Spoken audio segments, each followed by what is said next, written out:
I'm truly feeling grateful and humbled to be present in this illustrious gathering.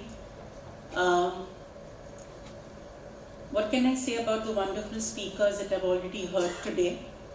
It's truly fantastic, and to be present among Swamiji and the various monks here, I truly feel that there is so much that can be done in this wonderful field of death and rebirth, that maybe we are just doing a little bit.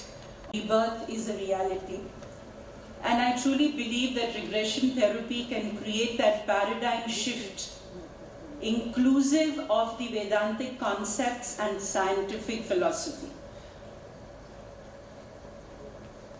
So, my presentation is going to focus on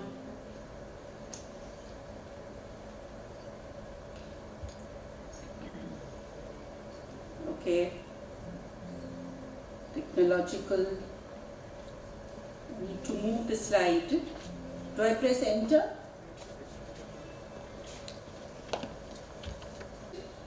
The problem, the methodology that we use, the case studies. I'm going to be showing a couple of videos, the results, and of course conclusion.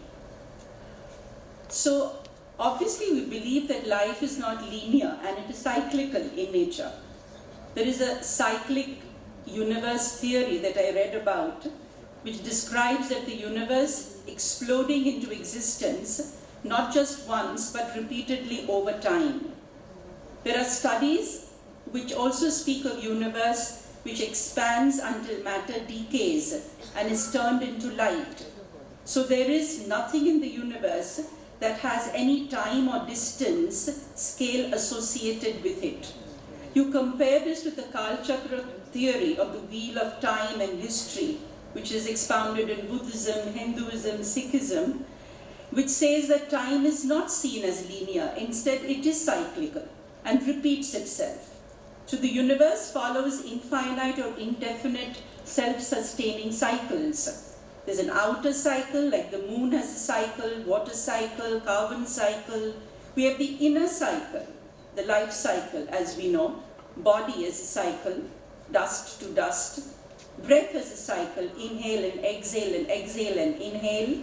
And of course the karmic cycle, the victim-persecutor cycle, or the betrayed and betrayal cycle. I am a victim and then I become a persecutor. I'm a persecutor and then I become a victim. So there is a cyclic pattern that we have to understand. I've taken 3 studies just to understand how metaphysics and quantum physics can relate to regression therapy. So one of the studies that I read is by Dr. Stuart Hameroff and Penrose, which claims that the microtubules of the brain are the primary sites of quantum processing. So the brain is acting like a receiver and amplifier to relay and catch signals. It also says that upon death, this information held in the microtubules gets released and your consciousness takes it forward. So obviously, if a person is having a near-death experience and gets out of it, that means you're able to resuscitate the patient, he will explain that he had a near-death experience and he's come back to life.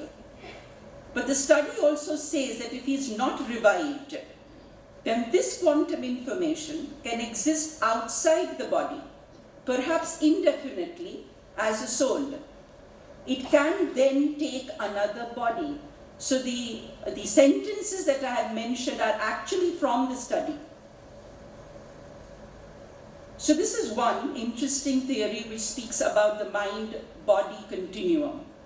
Another theory of hypercommunication says that there are tunnel connections between entirely different areas of the universe in which information can be transmitted outside space-time. So during a past life therapy session, a patient is reliving a repressed memory or a forgotten memory and experiencing the same sensations, images and feelings. A hypercommunication could be taking place unrestricted by space-time, and a frequency is getting altered and and its amplitude is changing to effect change in the present body. That means the patient is experiencing a memory in a past life, but there is a change that is happening in his current life body. It's actually as if this body is being reborn, because you're releasing that and suddenly there is change happening in this physical body. There's another interesting theory which speaks about quantum entanglement. It's a very famous theory, and I think most people have read about it, which indicates a change in a particle in one dimension or time zone or place in the world will affect a change in a particle in another dimension, time zone or place in the world. It indicates that we are not just individual entities, but responsible beings who are entangled in a cosmic web, in this divine matrix. And so possibly, memories lived hundreds of years ago in our past life bodies too can create a shift. So the past is not dead, but alive in another time zone. And so I believe death is a myth. Now let's move forward to understanding, as we all know, that there is a manifested sthula reality and an unmanifested sukshma reality. Now that is something that I think we are all aware of and we accept. So the subtle, the sukshma, actually creates the sthula, the gross body. So matter is manifested energy. Energy cannot be created or destroyed, only transformed, and so death is a myth. So the universal principle, subtle to gross, is the law of nature. So the problem here is to research the existence of a non-physical reality that is constantly in a state of transformation and has the ability to influence the physical world of matter. The transformation can effect change in one's physical, mental and emotional choices post the regression. That means once past life experience has happened, it can create a shift not only in the physical health of the person, but in the mental attitude of the person and the emotional being of the person.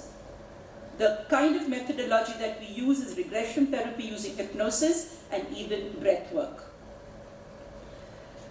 So just to connect it to the Vedantic philosophy, I've created a slide which indicates to you that you have the koshas at one end here, and how the koshas are related to the mind. So you have the conscious mind, which is basically the Anna and the Pranamaya kosha, the subconscious mind, which is to do with the Man and the Vijnanamaya kosha, and the unconscious mind or the supraconscious mind leading to it, which is to do with the Anandamaya kosha. Also, you can relate it to the wakeful awareness, the dreaming awareness, and the deep sleep awareness. And of course the brain wave, as we can measure them.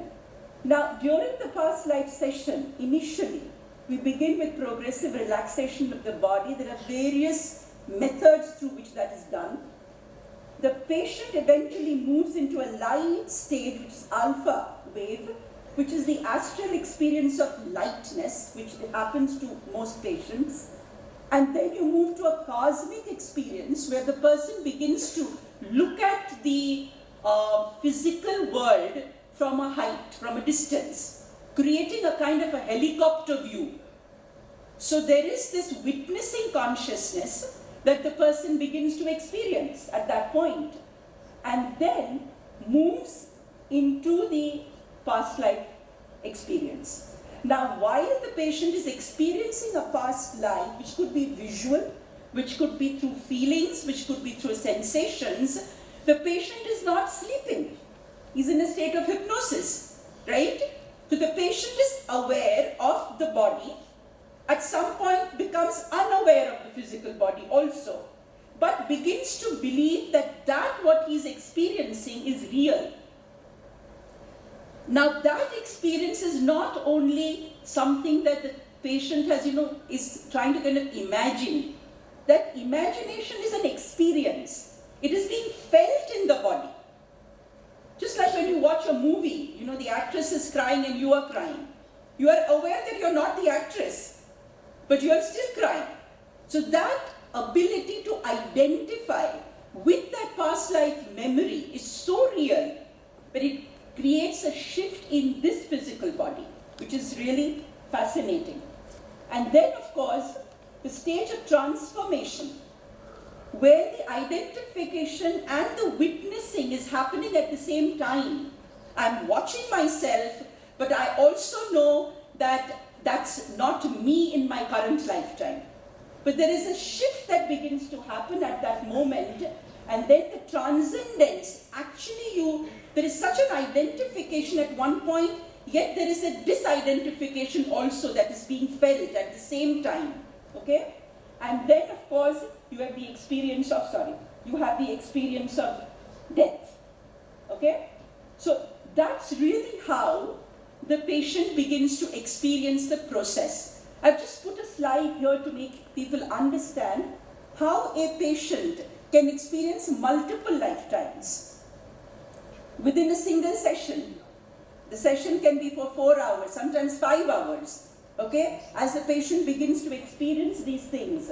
Now, I have marked here in yellow, indicating that the same soul is being experienced again and again. So the relationships also continue over time. It's not that my father today cannot be my father the next lifetime. Yes, he can. If there is something unresolved, the same connection can be felt even in multiple lifetimes. As we're talking about death, I've mentioned here that in one lifetime, the person died at the age of 10 due to starvation, another lifetime shot at the age of 25, another lifetime died in a tsunami at the age of 28, another lifetime died at the age of 6, multiple lifetimes where the person is experiencing traumatic deaths, right? So if you look at the theory of gunas that we have, Sato, Raju and Tamo, if you die in a very tamasic manner, it is possible that you can recreate the same death experience. And that's really what I want to show here. Now you can see here that the difference being born, 165 years, 120 years and 44 years. As you experience lifetimes, you become mature and refined as a soul. You're able to handle situations differently of trauma. And possibly that's one of the reasons that souls can take time to be born, or they can hurry up in their birth also, is what we have noticed, okay? So this particular thing that I showed you, I'm just calling my client Saira. She was diagnosed with anxiety, obsessive thinking and phobia, and she came to see me, and the multiple lifetime slide that I showed you is of that particular client. The previous life experiences, as you can see here, issues of abandonment, traumatic experiences, sudden death, recurring relationships, and limited experience of money and intimacy has led to problems in the current lifetime, feels a lack of belonging, has indigestion, pain in abdomen and back and headaches because of the way she died in those previous lifetimes of gunshot wounds, starvation, phobia. Because she died at the age of 6, she fell down from a train and got crushed. So she suffers from fear of trains.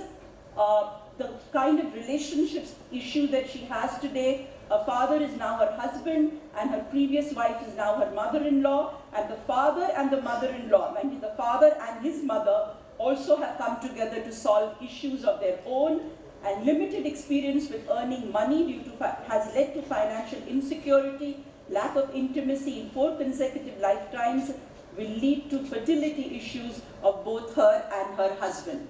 So there are multiple issues in the past and how they are reflected in her current lifetime. Okay, it seems very complex, but trust me, when the client begins to experience it, there is a difference between being informed and having experience.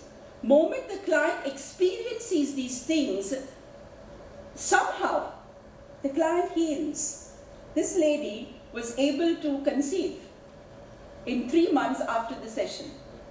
So the key to understand is there are many things we don't understand, and past past life regression therapy is really a way to understand these amazing mysteries of life. The facts that we could actually verify once she had the regression. She identified herself as Mr. D. Singh, a sailor, which was true. The Air India flight was 101, which was true. The Boeing was called Kanchanjunga, which was true. The year was 1966, which was true. She did not give us the date or the month. The sailors were traveling from New Delhi to New York, which was again true. The seat number of Mr. D. Singh was 23F, window seat, which was confirmed and which was true. The names of his friends were Sukhi and Babu, which she said, which was again true. Mr. D. Singh was a person who lived in Punjab. He spoke about his parents and sister. He studied that, where he studied, that was also true. The flight crashed on Mont Blanc, that was also true. Homi Jahangir Bhabha, the Indian scientist, was on this flight, which was again verified, and it was true. One thing that she didn't read correctly, or she didn't get correctly, was that she said there were 20 sailors on board, but there were 46 sailors on board. So through past life regression therapy, it was shown that yes, she was Mr. D. Singh in her previous lifetime, and that rebirth is a reality. And the experience of death in a previous lifetime heals the patient's current life problems. So death is thus considered transformative and not degenerative. Death is truly a myth, and rebirth can be a reality. I'm just going to quickly show you the Vedantic approach that I take when I work with past life regression therapy. And I truly believe that death of the body is a physical reality, while existence of one's consciousness continues life after life, experiencing different bodies and situations. And the acceptance of hypnosis and past life regression as a bridge between science and spirituality is the future for creating a paradigm shift. So, death is not the end of our stories. Rebirth is just a continuation of a chapter left behind. So thank you so much.